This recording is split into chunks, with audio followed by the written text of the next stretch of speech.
मैं हो नाम साढे 3 धान केसँग में हो थारो भैँसी पालेर के पो गर्नु हौ बेच्दैको मेरो घरमा त के आवासी भयो मङ्गल सिंह न भैँसी आउँछ न मान्छे हौ अब यस्तो मामलामा हार गुहार गरेर नमिल्ने आफै बोल गर है दाजु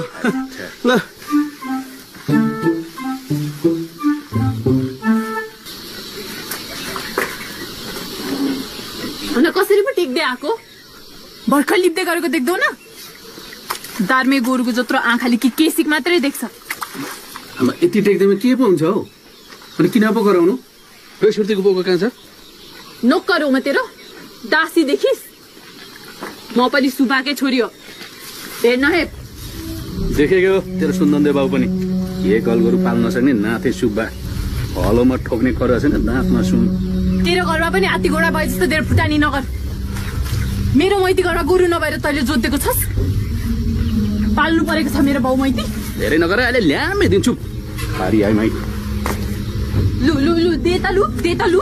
मलाई थारो भन्छस् त नमर्द